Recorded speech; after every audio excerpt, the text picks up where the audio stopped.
कोरटकर विषयी यांचा तोंड कधी उघडत नाही, सोलापूरकर विषयी यांचा तोंड कधी उघडत नाही, कोरटकर कुठे सापडत नाही, सोलापूरकरला कोणी पकडून आणत नाही। भविष्यामध्ये उद्धवजींच्या बाबतीमध्ये देखील घटना घडू शकते। जेवणाच्या ताटावरनं उचललाय आणि जेवणाच्या ताटावरनं त्याला उचललाय आणि हा कोण, हा फालतू कोण लागून गेला, हा फालतू कोण लागून गेला। काल या आपल्या मुंबईमध्ये एक घटना घडली आणि या घटनेमध्ये शंभूराजे मी दिलो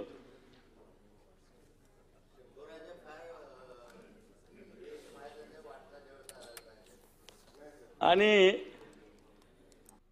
या घटनेमध्ये पोलीस अधिकारी उपस्थित होते। पोलीस अधिकारी उपस्थित असताना एक अंधेरीला एक स्टुडिओ आहे, या स्टुडिओवर काही लोकांनी हल्ला केला। सभापती महोदय, उद्या आणि परवा आपण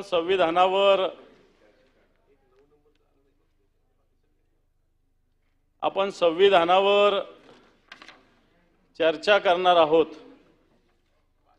आणि चर्चा करताना संविधानातले मूलभूत अधिकार, नागरिकांचे कर्तव्य सुद्धा येतात त्याच्यामध्ये। असं असताना एक कॉमेडियन आहे, कोण काय कामरा, तर मला तर आजच कळाला, तो कुणाल कामरा यांनी काही विडंबन कविता सादर केली सभापती महोदय। आता कॉमेडियन असे विडंबन सादर करत असतात आणि असं असताना ज्या पद्धतीने सत्ताधारी पक्षाच्याच कार्यकर्त्यांनी तोडफोड केली, तोडफोड करत असताना या कार्यकर्त्यांनी कधी कोरटकर कधी काय बोलला त्याच्यावर रिएक्शन कधी दिली नाही, सोलापूरकर कधी काय बोलला त्याच्यावर रिएक्शन दिली नाही। आणि असं असताना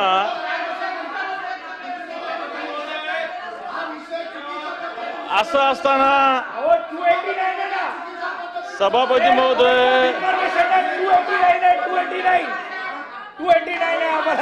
महोदय छत्रपती शिवरायावर या ठिकाणी राज्यात टीका टिप्पणी होते।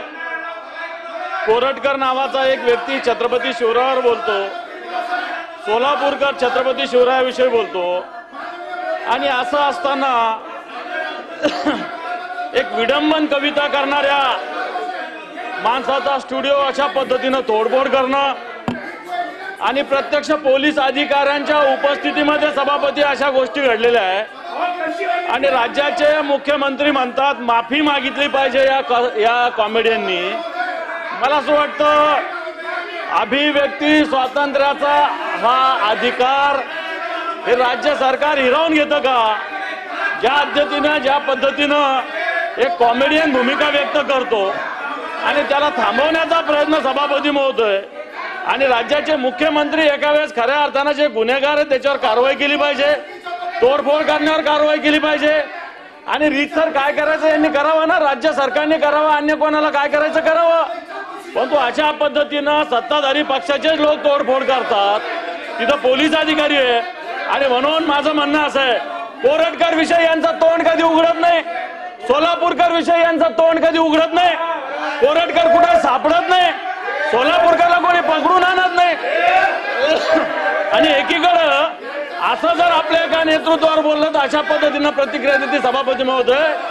मला असं वाटतं राज्याची कायदा सुव्यवस्था सत्ताधारी पक्षच बिघडवत आहे, सत्ताधारी पक्ष राज्याची कायदा सुव्यवस्था बिघडवत आहे आणि सत्ताधारी पक्षाचेच लोक कायदा सुव्यवस्था बिघडत असेल आणि मुख्यमंत्री अशा पद्धतीने याचं समर्थन करत असेल सभापती महोदय, सगळ्यांना अटक तर झाली पाहिजे, सगळ्यांना अटक झाली पाहिजे।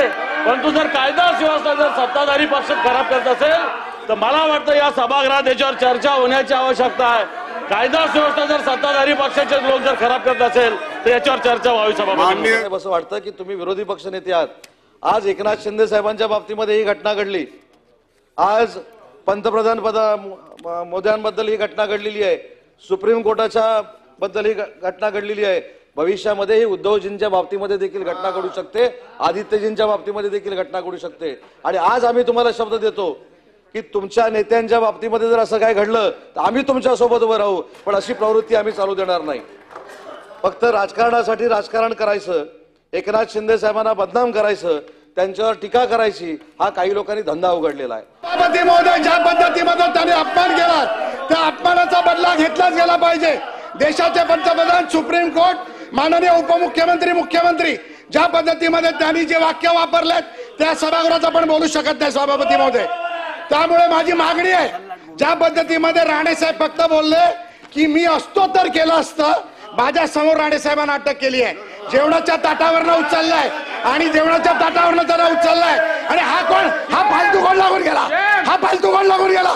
त्याला 120 ब मध्ये अटक करा, त्याच्यावरती 227 टाका, 223 टाका आणि सभापती महोदय जास्तीत जास्त गुन्हे देशद्रोहाचा गुन्हा त्याच्यावर टाका. कारण त्या पंतप्रधानाबद्दल बोललाय, सुप्रीम कोर्टाबद्दल बोललाय, त्याला सोडायचं आहे सभापती महोदय.